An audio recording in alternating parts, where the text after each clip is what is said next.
Alright guys, we are back in my garage for another video, and today we are going to be talking about catch cans. And this is one of those mods that a lot of you guys assume your car needs.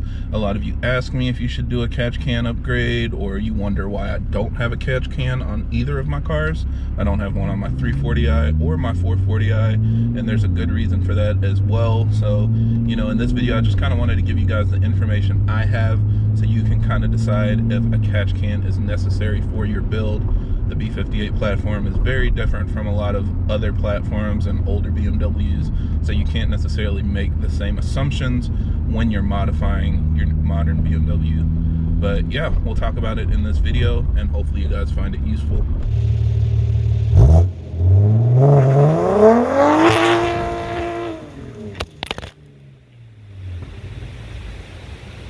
Now, as always, for everybody that's new to the channel, I create these videos to help keep you updated on the latest developments in our community, as well as discuss technical topics so that we have a better understanding of how our engines work. So if you're interested in more videos like that, be sure to subscribe because there will be a lot more coming out in the future. Now, to start this off, we're going to talk about PCV Systems again. I know we've talked about it in the past, and I've made other videos covering PCV Systems, so feel free to check that out if you want a more detailed understanding of what we're talking about here. But in this video, we're just going to kind of briefly cover what a PCV system is and why you might want to modify it. So all engines need PCV systems because when your pistons compress air in your engine, it's going to push a little bit of that compressed air past the piston rings.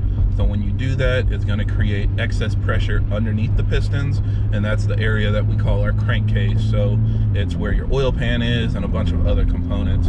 If you don't vent off that excess pressure, it can cause damage and other issues.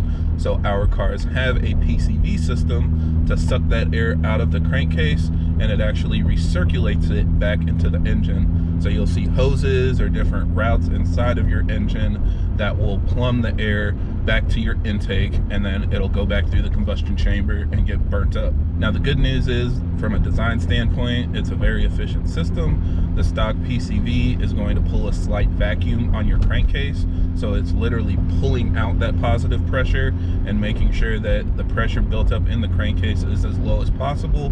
But it's not perfect, because some of that crankcase vapor is going to include oil, unburnt fuel, and other things that you don't really want to recirculate back into your engine. So the stock system is great to make sure your crankcase doesn't build up too much pressure, but it's not great to make sure that your engine is running as efficiently as possible, and that's where a catch can comes into play. So a catch can is basically just a large air oil separator.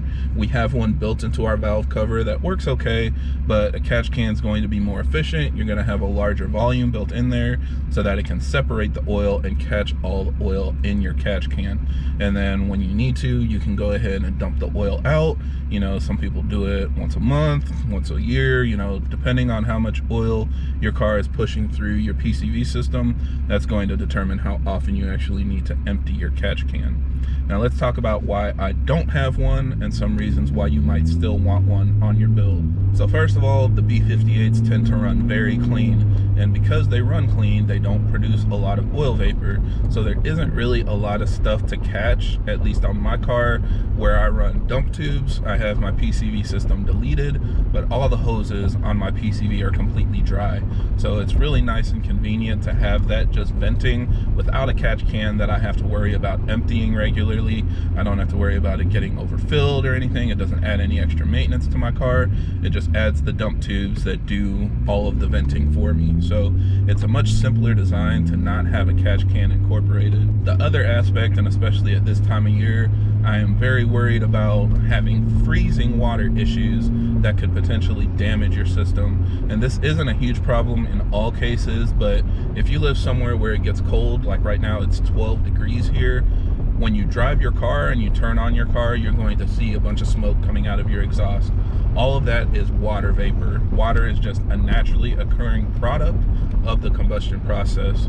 So all of that water vapor is also going into your crankcase, which means it's also going through your PCV system. Now that's the reason why a lot of people, when they pull their catch can, they say it doesn't look like black oil. You know, it's not the oil that you poured into your engine. They look at it and it's like this super watery, light brown kind of mixture, and that's because a lot of it is water. Especially during the cold start process before your car warms up, it's going to produce a lot of water vapor that is not going to effectively evaporate because your engine isn't hot enough to really burn it off. So you're going to have a lot of water vapor just collected and filling up your catch can. So not only are you dealing with an engine that's running colder more often, which produces more water and will fill up your catch can more quickly, but you also run into the risk of, if you take short trips or just run into more scenarios where you're producing a lot of water and it's not getting warm enough to evaporate, that's going to stick in your catch can and, worst case, stick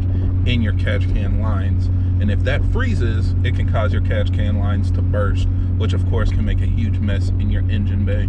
So that's why sometimes I tell people, if you see freezing temps, you can run a catch can in the summer or the fall, but when it starts getting really cold, it's probably a good idea to either switch it to a dump tube setup, you know, where it's just venting to atmosphere, or switch back to the stock PCV setup, because you don't want to find yourself stranded when you come out of work and you turn on your car and your car is misfiring or struggling because there's a big block of ice inside of your catch can tubes, or potentially that hose ruptured and now it's venting extra oil vapor and water vapor inside of your engine bay anyway.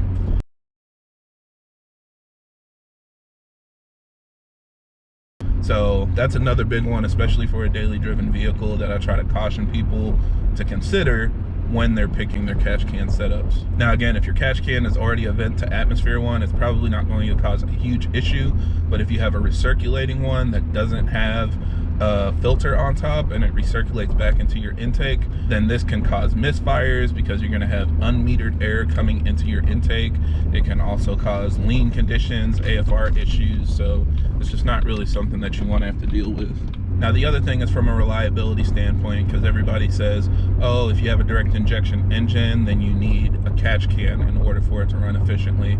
And the only thing that I want to specify there is that it's not because the car is a direct injection engine. If anything, it's because our cars are turbocharged, and when you're creating positive pressure in your turbo, it's increasing the pressure that your car is going to see in the combustion chamber, which is what makes more power. So if you're building up more pressure, you have a higher likelihood of increased gases blowing past the piston rings, which increases your PCV gases. Now, this isn't always an issue. Like I said, the B58 runs relatively clean, but on direct injection engines, that can cause a problem because now all that oil vapor is going to collect on your valves, and then you have what you call carbon buildup. But even with a port injected engine, you're still going to have excess PCV gases. And I've seen people say, oh, well, I added port injection to my car, so I don't need a catch can anymore. That's not really the case.